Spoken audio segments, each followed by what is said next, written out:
يا صباح الفل. طالما الصبح كده يبقى مراجعة للمستشفى.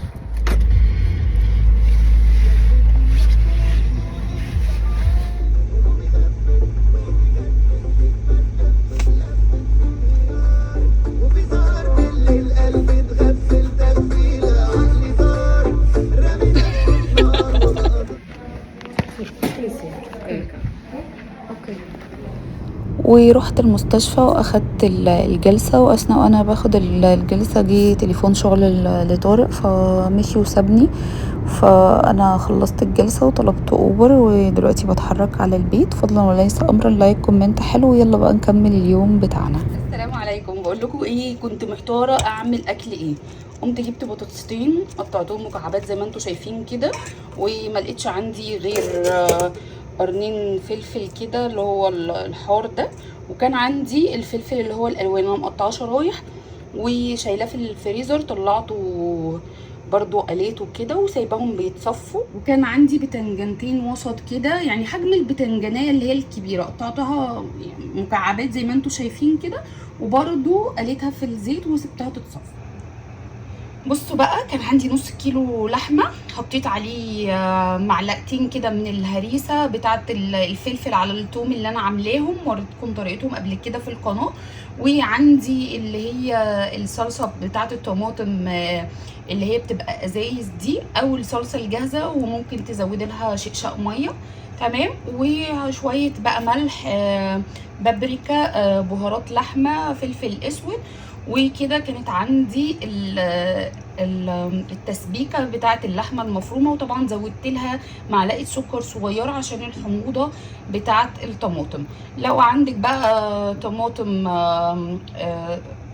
سليمه ممكن تقطعي كده طماطميتين او حاجه مكعبات، وتديها تشويحه مع معلقه زيت او سمنه. تمام.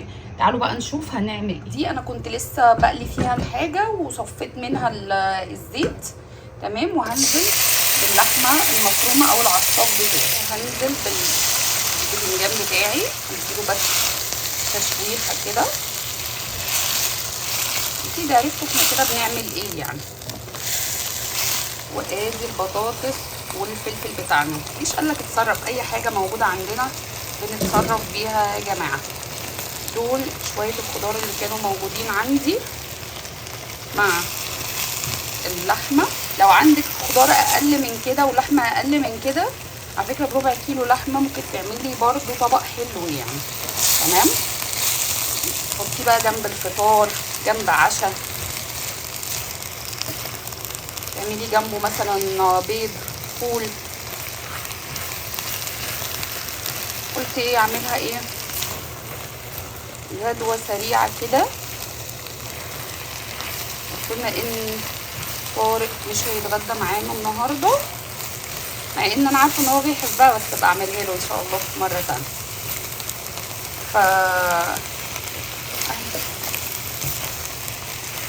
ولا اسهل بقى من كده. كل حاجه طبعا احنا عاملينها هنا هي مستويه، يعني بطاطس محمره، والباذنجان محمر، والصلصه متعصجه، والفلفل طبعا متحمر. كل حاجه عندنا هنا متحمره وزي الفل. تمام. يا دوبك بس كل القطعه تدخل مع بعض. وانا محيقه الصلصه، حسيتي ان هي محتاجه شويه ملح، شويه فلفل اسود، شطه لو بتحبوها حاميه. تمام، براحتكم. بس سهله، غدا سهل وسريع جدا يعني، ما خدش مني وقت خالص. يا دوبك كنت احمر البتنجان اشيله يتصفى، اروح منزله مكانه البطاطس، بعدين الفلفل، خلاص حاجتي كلها كانت جاهزه. هوب هوب والحاجه بتتحمر، كنت بعصب اللحمه جنبها، ما خدتش وقت خالص. طبعا لو عندك صلصه بيتي حطي برده من الصلصه البيتي يعني. تمام. انا وريتكم الصلصه البيتي بتتعمل كام مليار مره قبل كده على القناه، برده هسيبها لكم تحت الفيديو. تمام. وهسيب لكم المسقعه اللي من غير اللحمه مفرومه، او الارداحي، او المسقعه اللي احنا متعودين عليها عامه، هسيبها لكم برده في تحت الفيديو. ويا رب يبقى غدانا النهارده لذيذ كده معاكم. بس اشارككم الغدا السريع بتاعنا ده. تعالوا بقى ايه ندوق الكلام الجامد ده. شايفين؟ اللهم بارك. روعه روعه روعه روعه. تعالوا ندوق.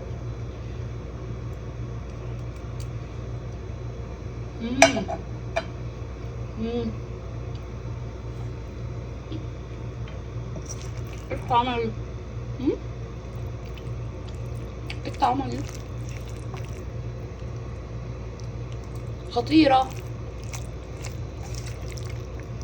والله، خطيرة خطيرة خطيرة. قوموا جربوها فورا فورا. يلا هقفل معاكم الفيديو، واللي عنده المقادير بتاعتها يقوم يعملها على طول. باي باي. اكيد حفظتوني، بعد الغدا لازم اشغل بخور عشان اي روايح كانت للاكل تروح خالص، وريحه البيت تبقى ريحه بخور ونظافه وكده. طارق كان بره زي ما انتوا عارفين، اتغدى بره، فاتصل بيا وهو جاي في الطريق قال لي جهزي نفسك عشان هنروح نشتري حاجات من مكان. المكان ده انا بعشقه يا جماعه. انا للاسف عشان خاطر سبت بقى الموبايل والكلام ده كله، فما صورتش المكان المره دي، بس انا هنزل لكم فيديو كنت مصوره فيه المكان قبل كده، لان انا ما نزلتش الفيديو ده فهحطه لكم دلوقتي. مكان خطير، اسعاره تجنن، هو مكان تحفه تحفه تحفه.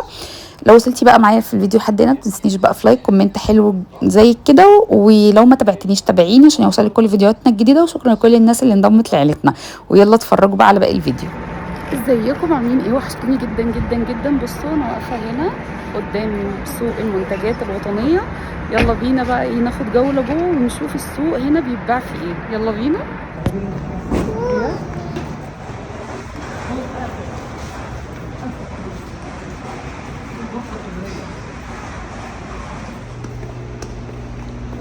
الله، انا كنت عايزه اجيب الممسحه دي، ممسحه ومقشه في نفس الوقت.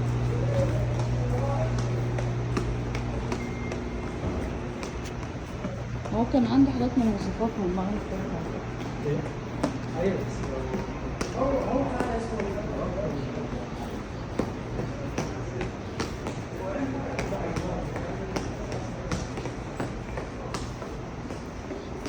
بلاستيكيات اهي.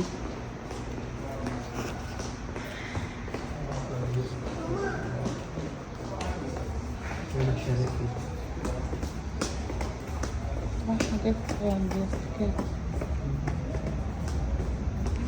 انت قررتي تسرقيه؟ طيب احنا هنشتريهولك. تعالي تعالي احنا هنجيب. بابا يجيب، ما تسرقيش حاجه. تعالي. عايزة 55. 55 ده عمالة تاخد ألوان تانية وتسيب وترجع. تعالي تعالي يا شطورة، تعالي بنجيب حاجات وهنجيبهولك. ايه حاضر اجيبهولك حاضر. تعالي شطورة شطورة يا سيستي. حلوة الكرسي؟ اه حلوة.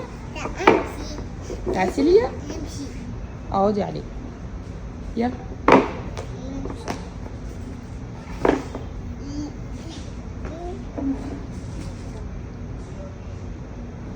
شطورة شطورة. حلوة حلوة. ماشي حلو. يلا يا جماعة نتأخر.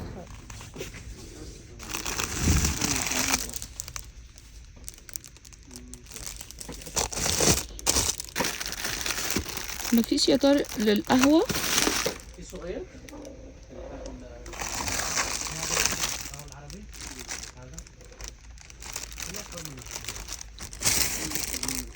هو في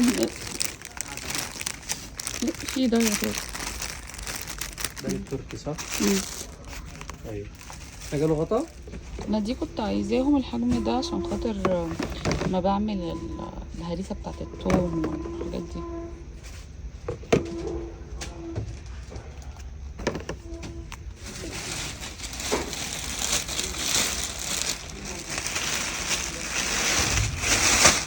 هو هنا اسمه ايه يا طارق؟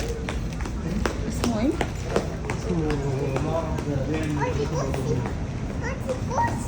معرض بيع المنتجات الوطنية.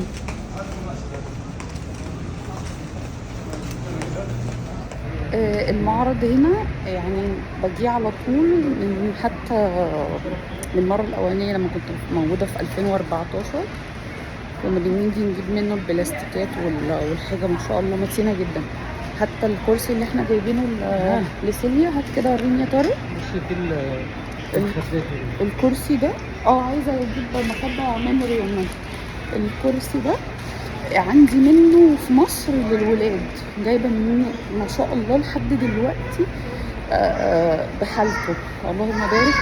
البلاستيك بتاعه جامد جدا جدا جدا. فطبعا جبت واحد لسيليا عشان خاطر برضو ايه تبقى تستخدمه كده. بس حلو قوي المعرض هنا ما شاء الله، اسعاره حلوه، اسعاره مخفضه والحاجه بسعر الجمله، فحلوه قوي. الحلويات كلها قافله، وكنا بنيجي ناخد من هنا برضو الحلويات حاجات كده، بس هم قافلين يعني كل البقاليات قافله لحد دلوقتي. يعني عندنا كذا بقاليه بس مقفولة ان شاء الله. الكراسي والحاجه اهي، دي الحاجات بتاعت اللي هي برضو منظفات وألمونيوم.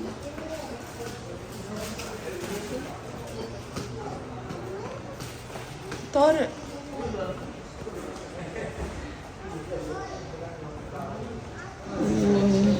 زيت زيتون دراجون الوطنية. كل حاجات الوطنية هنا، وحاجات التنمية الزراعية دي. وهنا بص التورتيلا والعيش. حسب الفلوس المصغرية. ايه ده مكنتش فيه. من الزيتون وزيت الزيتون. تعالى نجيب شباب. هنا عيش بقى تورتيلا، دونات، كيكات.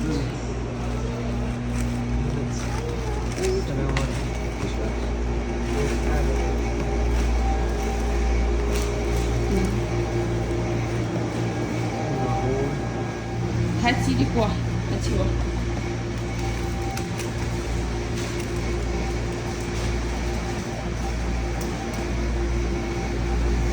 دي واحدة بس اساس. انت عايز واحدة من ايه؟ صح ولا شوكولاتة؟ دي شوكولاتة.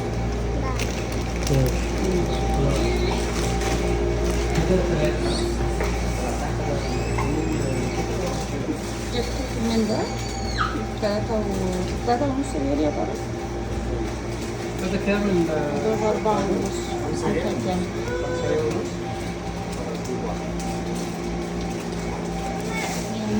هاتها الشوكولاتة للعيال. ماشي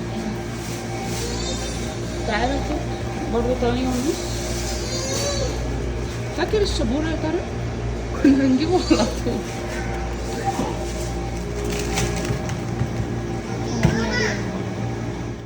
وبس كده يا حلوين، وصلنا لاخر الفيديو. اشوفكم في فيديوهات تانية جديدة، وباي باي.